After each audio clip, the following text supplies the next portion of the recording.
হযরতে আদম আলাইহিস সালাতু ওয়াস সালামের নাম আপনারা শুনছেননি? তাই না? আপনার কিতা আদি পিতা, কি পিতা? আদি পিতা হযরতে আদম। জোরে বলেন হযরতে আদম আলাইহিস সালাতু ওয়াস সালাম। আল্লাহ রাব্বুল আলামিন নিষেধ করেছিলেন, ও আদম তুমি গন্ধমের কাছে যাইও না, গন্ধম খাইও না। কিন্তু আদম আলাইহিস সালাতু ওয়াস সালাম গন্ধম ফল খাইছলানি? খাওয়ার বাদে দীর্ঘদিন পর্যন্ত কান্নাকাটি করছেননি? দীর্ঘদিন পর্যন্ত আল্লাহর কাছে কান্নাকাটি করেছেন, আল্লাহ, কিন্তু কবুল হয় না।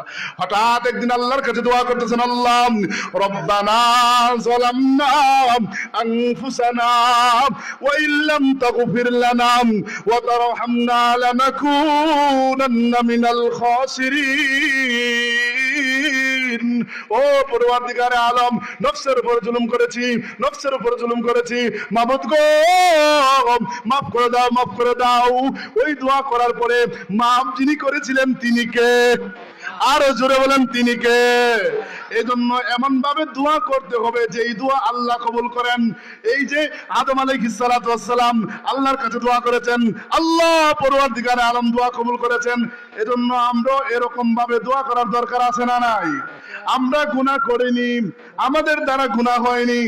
কথা বলেন না কেন? গুনাহ হয়নি, আমাদের দ্বারা গুনাহ হয়, আমাদের দ্বারা পাপ হয়। আমার দ্বারা এমন কোনো গুনাহ নাই যেই গুনাহ আমি করি নাই, আমার দ্বারা এমন কোনো পাপ নাই যেই পাপ আমি করি নাই। কথা বলেন ঠিক না বেঠিক?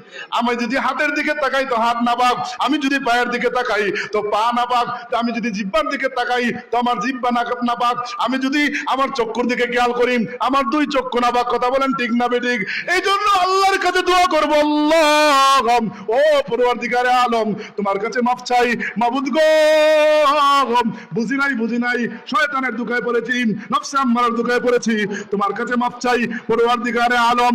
জীবনের সমস্ত গুনাহ থেকে শর্মিন্দা হইয়া, লজ্জিত হইয়া তোমার কাছে মাফ চাই।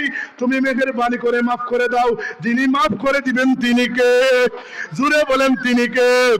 আরো জোরে বলেন তিনি কে? তিনি হলেন আল্লাহ। তিনি কে? আল্লাহ।